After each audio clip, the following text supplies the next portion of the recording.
Joining us now is Jim Caron, Morgan Stanley Investment Management, co-CIO of Global Balanced Funds. Jim, it is good to see you. So Chair Powell delivers that supersized cut. Jim, you call it a catch-up cut. Explain that, Jim.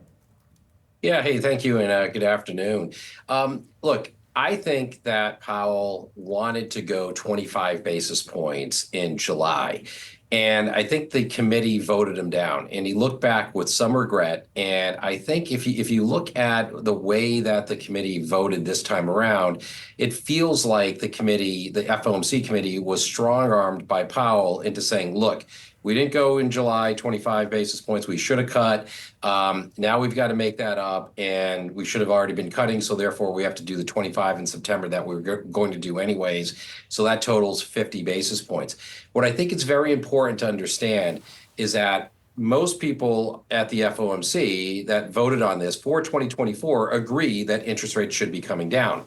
But then when you start to look out to where policy rates should be in 2025 and in 2026, what you see is that there's a large dispersion across the voting members at the FOMC as to what their policy forecast actually should be. So this has the earmarks of really the chair exerting his influence and strong-arming the committee in some ways into going to a 50 basis point cut.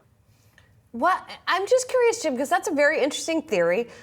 What brings you to that theory? Is it the dissent by Michelle Bowman, the first one that we've seen in some 20 years? What leads you to that conclusion?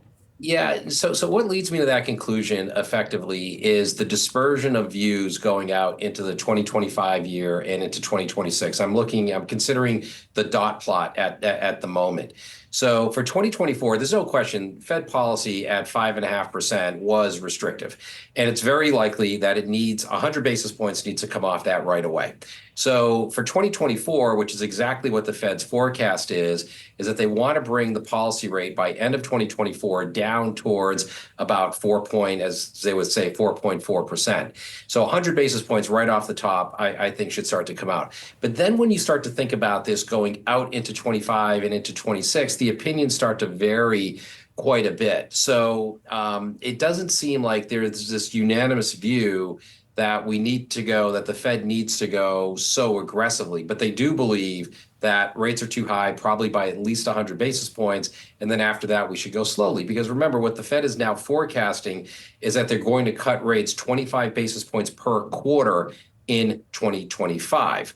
And they're going to go 100 basis points between yesterday and the end of the year. You know, you were surprised, Jim, they went 50, so was I. A lot of people were. They were expecting 25. What are the risks of doing a half-point cut? So the risks are two-sided, right? So the first risk that I'll say is that if they go too aggressively, too quickly, they could potentially reignite some of the inflation fears, inflation concerns. And if inflation becomes unanchored, that will prevent them from cutting rates as much as they'd like to cut in the future.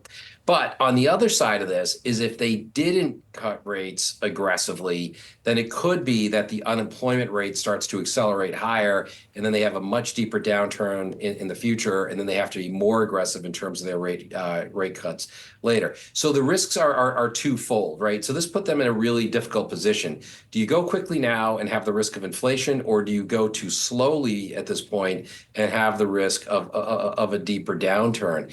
And they elected to say, look, we would rather insure against a deeper downturn because we believe that inflation pressures are stable at this point. So therefore, we can afford to be more aggressive and start more aggressively and buy that insurance policy. Jim, what does all of this mean for the markets? I mean, today it means risk on almost everything, right? Do you think that is sustained, not just through the coming days, but as we continue through this cycle? Well, if we look at the data, right, so we have the Atlanta Fed GDP now forecast somewhere around 3%.